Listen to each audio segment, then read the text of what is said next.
everyone. Vanessa here with a peek at my very first novel, Chasing Fate. I'm going to be giving you a little bit of a summary and then we'll dive right in and read a couple of chapters so you can get a feel for what it sounds like. All right, Chasing Fate. Is it possible to forget the past ever happened? 15 years ago, Melanie's life was perfect. She was graduating high school, she had a future with the man she loved, and she lived in a small town surrounded by people who cared about her. Then her boyfriend Bryan went to the army, and Melanie attempted to escape herself and her depression by moving on. But the guilt and depression followed her, and she finds that returning to Lakeville may be her only chance to find happiness. Bobby has spent the last 10 years grieving for the wife he lost in childbirth, and the child lost that day as well. As he tries to move past his grief and reclaim his life, he finds change isn't as easy as it seems. As their lives begin to intertwine, Melanie and Bobby learn from each other and rediscover what they want out of life and who they want to be. And maybe, just maybe, find out that fate was right on track. All right, let's dive in.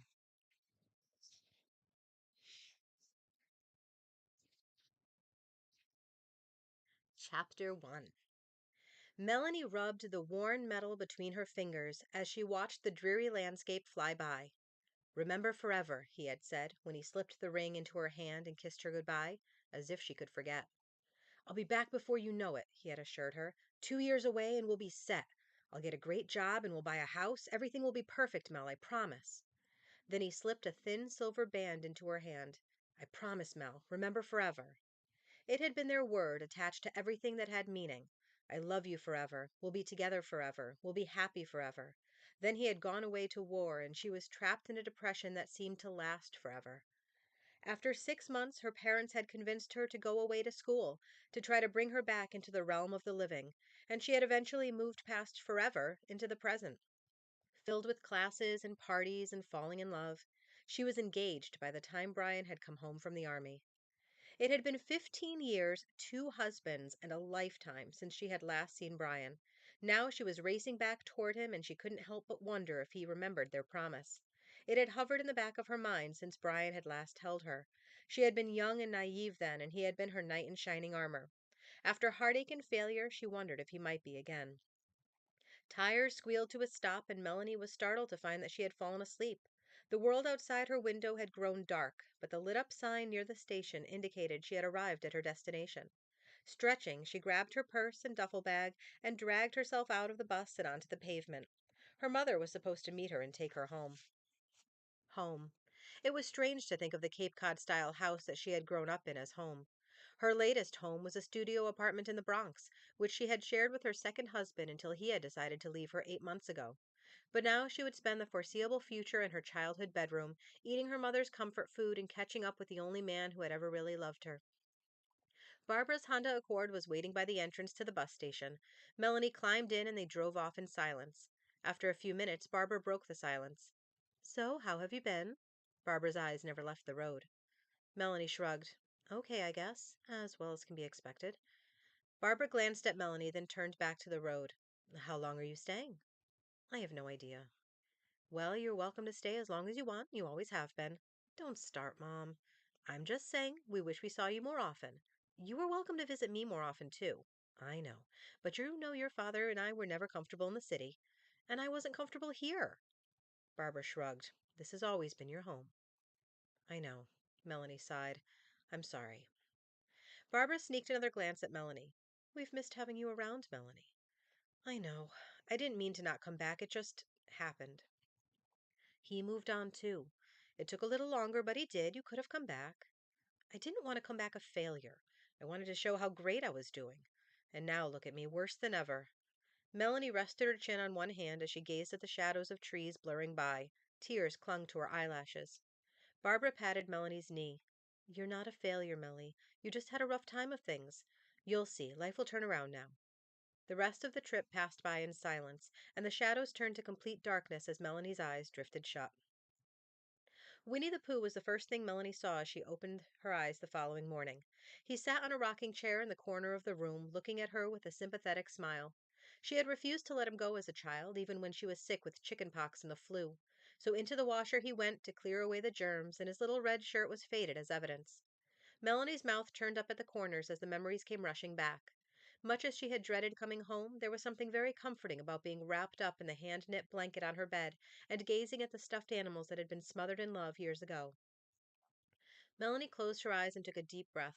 She could smell the laundry detergent her mother used on the sheets, and from down the stairs she could smell pancakes and bacon cooking. The scent made her stomach gurgle, and she pulled back the blankets. It had been a long time since someone had cooked her breakfast, and she wasn't about to pass it up, especially when she couldn't remember the last time she had eaten. If her appetite was coming back, that was definitely a good sign. Melanie sat up and stretched. The sun was shining, and she felt a pang in her stomach that was more than hunger. When's the last time I was nervous? She couldn't help but think. When's the last time I really felt anything? Melanie's last divorce had left her feeling hollow, floating in and out of each day. Each work day was completed on autopilot. Each meal, when she remembered to eat, consisted of takeout or what little was hiding in her apartment. The dates blurred, and Melanie knew she had to break the cycle or be forever trapped in the melancholy monotony. So she had cashed in her vacation time, boarded the next bus, headed west, and called her mother from the road. Barbara was humming softly as she flipped pancakes on the griddle. The bacon was sizzling on the stove, and Barbara turned from the stove to the griddle and back effortlessly. Melanie sat down at the kitchen table and watched. She had never felt as comfortable in a kitchen as her mother had. It was soothing watching Barbara turn back and forth, humming a faintly familiar song. As she turned back to the stove, Barbara saw Melanie out of the corner of her eye. "Oh!" she squealed. "You scared me." She placed one hand on her chest, and Melanie couldn't help but smile. "Sorry," Melanie said. "I smelled the pancakes from upstairs." Barbara turned to the griddle again and lifted the edge of one cake. "Well, they're just about ready. Grab your plate and I'll load it up." Melanie did as instructed and proceeded to dig in, suddenly ravenous. It had been years since she had eaten her mother's pancakes, and she couldn't remember them ever having tasted so as good. "I missed your cooking," she said between bites. Barbara smiled wistfully. "Well, at least you missed something about home." Melanie paused, fork poised midway to her mouth. "I missed lots of things, Mom. I just couldn't come back." "I know." Barbara filled another plate and sat down across from Melanie. "It's not easy for a mother to see her only daughter miserable and feel like she can't do anything about it. I felt helpless." "So did I." "Oh, Melly." Barbara cut into her pancakes into pieces. "I wish you could see how much you have going for you. Ever since you left, it's as if you thought you only deserved second best." "Because I do, Mom. I'm a horrible person. I turned my back on the only man who ever loved me. I got what I deserved." "You're not a horrible person, Melanie. You're just lost and confused." "Who's confused?" Melanie's father, Michael, entered the kitchen through the side door and threw the newspaper on the counter. "No one, dear." Barbara stood up to fill another plate. "I wondered what happened to you. Everything's getting cold." "That's okay. I'm sure it'll still be delicious." Melanie and Barbara shared a knowing look. Michael would eat cardboard if Barbara made it for him. Melanie put her fork down and leaned back in her chair, resting one hand on her belly. She was stuffed, but it was a good feeling. And she put her feet up on the extra chair across from her father. The sun was shining through the windows and the open door, and Melanie felt the stirring of life below the surface. She couldn't help but wonder what this time in Lakeville would bring. After helping her mother wash the dishes, Melanie went back upstairs to take a shower and get ready for the day. The clothes she had thrown into her duffel bag were wrinkled, but she pushed away memories of her frantic escape from the city. Thinking of New York would only make her more depressed.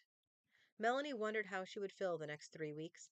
At least in New York, she had work to keep her occupied some of the time. In Lakeville, she had nothing. Pulling on her least wrinkled pair of jeans and a worn t-shirt, Melanie grabbed the rest of the clothes and brought them to the laundry room to throw into the dryer. Then she sought out her mother. Melanie was sure the next few days at least would be filled with boredom. Her mother had meetings in town that she couldn't get out of, and her father was working. It was a regular week for them, and Melanie didn't expect them to uproot their lives just because she had decided to come by for a visit. By the time the following afternoon rolled around, Melanie was bored and depressed. Her mother had given her projects to try to stay busy, but there was only so much laundry and dusting that she could do, and once they were done, she was back to square one. Melanie took a deep breath and collapsed on the sofa, TV remote in her hand. She had escaped New York with the hope that she could break the pattern, but so far nothing had changed but the scenery. So there's a peek at Chasing Fate if you want to find out what happens with Melanie and her family and Bobby that we mentioned in the summary and all the other characters in this story. Be sure to check that out. It's available through a whole bunch of places, definitely on Amazon and lots of other retailers as well. And if you actually join my mailing list, link will be down below, then you can also get a free copy of the ebook.